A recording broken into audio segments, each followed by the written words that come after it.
Is getting Robbie Gray for a showdown like getting an early Christmas present for you? Oh, just getting Robbie back is exciting. Again, it's part of what's been happening for us over the last 2 or 3 weeks. We're starting to get a number of our key small forwards back into the team, and Robbie's another one of them, and it'll certainly help us. He was convincing at training. How was he after it? Yeah, he's fine. He's ready to go. Look, to be fair, we've had a pretty solid roadmap to get to this point with Rob all the way through since surgery, and it was always this round that we thought we'd have him back and playing, and everything's progressed the way we'd have hoped it to. So when you've changed the attack to take Marshall out, was that an issue of form or structure?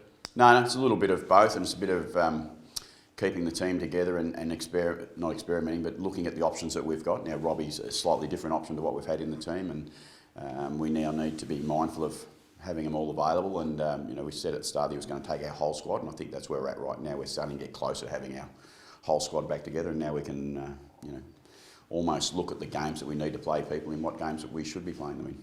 And is Latham's a complex one whereby you're protecting Dixon from ruck, or you're looking for someone else in attack, or want to play 2 rucks? Which way are you playing that one? Yeah, it's a balancing situation we find ourselves in, and it's about supporting our rucks and our on-ball brigade as much as it is kicking a winning score as well. So I think that's what, if you look at what Rob brings back in the team, he's got capability of kicking score, and we know that we can still have the ruck support that allows us to support Scott in the ruck more than probably have to have Charlie go into the ruck. So there's a few bits that go in it, and they'll move around a little bit. How did Todd take it? He's had a couple of lean weeks, you've talked about it yourself throughout the year, but then it looked like his last week or two has actually been probably a couple of his better games, but it just hasn't quite worked out timing-wise?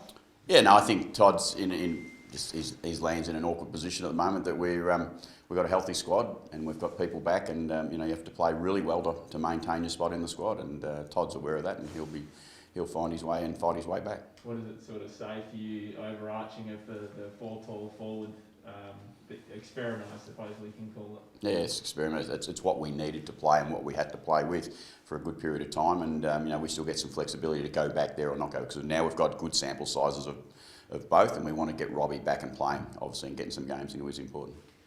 Stephen Whitelock, is he a chance next weekend? Yeah, he'll be a chance next week. Yep, he'll run out here today and do a bit of stuff, change of direction, and all things progressing along the way they have been so far. I suspect that Stephen will be pushing hard for next week. He's got some tough calls to make next week. Yeah, we thought at the start of the year, if we got ourselves into a healthy position, that would be one of the challenges, and the good thoughts were around, we had a strong, deep squad. Well, we've had to use that squad for a fair part of the last 10 or 12 weeks, but now we're starting to get those people back. But you've got to be then careful of how many you have got back, and have you got enough time to keep them all get them all into good form. Can you know how the bookies work? They've made you the red hottest favourite for a showdown. How does that expectation sit on the group? Yeah, no, I think we've all been here, and I've been lucky enough now 9 years, so I'm coaching a lot of showdowns, so I know that the bookmakers get it wrong lots of times. Not with me, unfortunately. They probably win most of the time, but they don't quite understand the showdown. I mean, I can understand they're looking at form and they're going, okay, well, Port look like they're top 4 side. We're playing Adelaide, who have starting to battle their way through the back end of the year. So, but we know showdowns make it a really tough game, and we're going to be at our absolute best. The players have spoken about wanting to sweep the Crows. 2 pre-season games, 1 early showdown, makes it 4 out of 4. Do you sense that they've got that sort of inspiration in them, that they want to do a clean sweep? Yeah, I don't think they talk about a clean sweep or anything like that, but they do talk about wanting to beat the Crows. That's natural. We want to beat the Crows every year, every game that we play them in, and I'm sure they feel the same about us. Hamish Hartlett, I think, said... Welcome, Tom. Thank you, sorry. He said that he's gone in for surgery on his knees. Yeah. There's still a chance to play this season? Yeah, I spoke to him yesterday. He's optimistic around the tiny little clean-up that was needed to probably get him back and rolling. He certainly hasn't put a line through his name for the remainder of the season, and hopefully there's a good bit of time to go for us.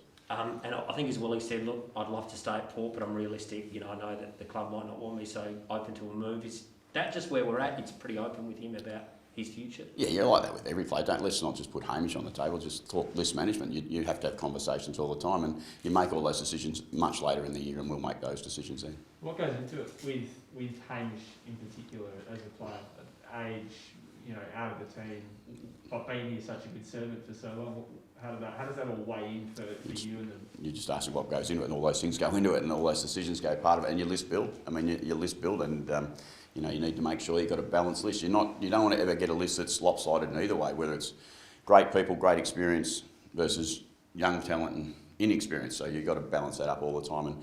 And culturally, you look at all the things that play a part in what you're trying to build. And Hamish ticks lots of boxes for us as a footy club. Ken, is there a trap at looking at the scoreboard during a match, particularly a showdown, when you've got percentage could be an issue at the end of the season? Yeah, game routes, without dismissing your question, we're not thinking like we're thinking about the type of game we need to play every week, and regardless, this week it's a showdown. We just know how hard it's going to be. If we don't play well, the scoreboard will take care of itself, and at the end of it, we'll have a look and see where it says. Your ability to command territory again, is that a gain of getting that extra talent back in, or a gain of just knowing the game plan better? I think, to be fair, it's been a bit of a build for us, and from the start of the year, and a lot of people were talking about the way the game was being played, and we were playing the game slightly differently than some. But I think we've had to challenge our defence to be able to come up to speed with our offence, because we want to play the game. We don't want to slow the game down. We want to be able to play the game pretty quick. But to do that and get the same front of centre game going, you've got to put some work into making sure that you catch up to your offence at times. Are you finding the stand rules got some edges to it that you can exploit at the moment, particularly with quick hand pass to a running player? I think it's been there all year. I think there's been opportunities all year and every side's doing it. It's I think from outside view, it's been an introduction that most people have enjoyed. We're just making the most of what that introduction was. Ken, you obviously normally do this presser with Matty Nix, but they're dealing with issues across the road. I know you can't speak about the incident itself, but I guess generally racism is something that's not tolerated in any industry. No, I think you said it exactly the way it is. Racism is something that no one stands for, and no one should stand for. And people have still got to get better, and we're still going to continue to get better. But as far as racism goes, there's no space. No space in the world. Do you think the penalty was hard enough? I don't know what the penalty was. 6 weeks. Well, it's not my decision to make those decisions on penalties, but I just know there's no place for racism. Your football club in particular has been very strong with Indigenous programs over the journey. What have, I suppose, Indigenous players meant to this football club? Oh, what they've meant to the competition. They've been outstanding parts of the competition. Some of the greatest players we've seen play the game are Indigenous boys, and as I said, we've had a great number of the boys come through our football club. We respect what they do and bring to the football environment. I love watching them play. I love watching any footballer play, though, to be fair, without separating any type. But I just think that they've been an amazing part of the game. You've had some memorable reactions with crowds and showdowns. So are you pleased there will be a crowd for this one? No.